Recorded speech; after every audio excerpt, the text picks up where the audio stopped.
उत्तर प्रदेश के कुंडा से विधायक रघुराज प्रताप सिंह उर्फ राजा भैया के सामने जब भी कोई बड़ी चुनौती सामने आई तो राजा भैया ने उस चुनौती का सामना करते हुए एक बड़ी मिसाल कायम करी। जी आप सभी को बता दें कि 7 बार एमएलए चुने गए राजा भैया, लेकिन इनके सफर में काफी उतार चढ़ाव रहा। कई बार इनको मंत्री पद से भी इस्तीफा देने को लेकर तमाम चर्चाएं थी और कुछ मौके पर इनको इस्तीफा भी देना पड़ा। लेकिन इन सब के बीच अब चर्चा यह है कि इनको एमएलए पद छोड़कर सांसद पद की ओर बढ़ना चाहिए, क्योंकि कुंडा का गर्व या फिर गुंडा, ये सवाल खड़ा रहा है। राजा भैया की हमेशा सियासी सत्ता को लेकर कई सवाल खड़े रहे।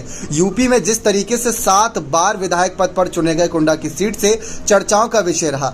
2012 में जब अखिलेश यादव ने सीएम कुर्सी संभाली थी तो उस दौरान मंत्री पद भी संभाला था। लगातार जब भी कोई बड़ी पार्टी ने यहाँ पर अपनी सरकार बनाई तो राजा भैया को मंत्री मिला पद यहाँ पर। जिस तरीके से 2018 में राजा भैया ने अपनी पार्टी जनसत्ता दल का गठन किया। अब यहाँ पर देखा जाए तो जनसत्ता दल की पार्टी को बने हुए 5 साल हो चुके हैं, लेकिन अभी तक पार्टी के 2 विधायक हैं और अब यहाँ पर 2 कहीं ना कहीं पंचायती सीट पर चुनाव भी जीते, तो अध्यक्ष पंचायत के बनते नजर आए। लेकिन इन सब के बीच चर्चा ये भी हो रही है कि एक तरफ अरविंद केजरीवाल है दिल्ली के, जिन्होंने 10 साल में अपनी पार्टी को राष्ट्रीय स्तर की पार्टी बना दिया।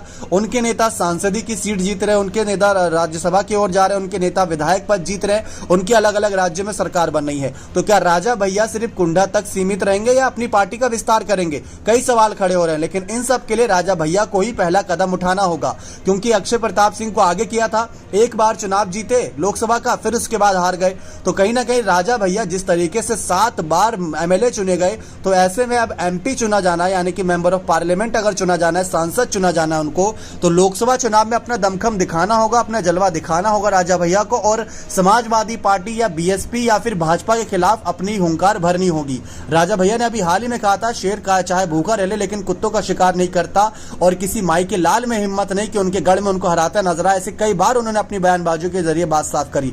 लेकिन राजा भैया का माना कि 7 बार एमएलए बनाए गए यहाँ पर कुंडा की जनता के द्वारा, लेकिन उनको कुंडा का गुंडा कहा जाता है। लेकिन अगर यही नेता यानी राजा भैया अपनी रणनीति कुंडा से अलग पूरे उत्तर प्रदेश में दिखाते नजर आएंगे तो शायद यहाँ पर उनको कुंडा का गुंडा नहीं बल्कि कुंडा का शानदार नेता कहते नजर आए। लेकिन आप सबकी क्या राय है? क्या राजा भैया को 7 बार जिस सीट से एमएलए बने हैं उस सीट को छोड़कर, उस सीट से इस्तीफा देकर क्या लोकसभा चुनाव की ओर जाना चाहिए? क्योंकि कईयों का ऐसा मानना है कि अगर राजा भैया लोकसभा चुनाव के लिए उतरे तो जीत भी हासिल कर लेंगे, इसलिए विधायकी पद से इस्तीफा भी देना पड़ सकता है।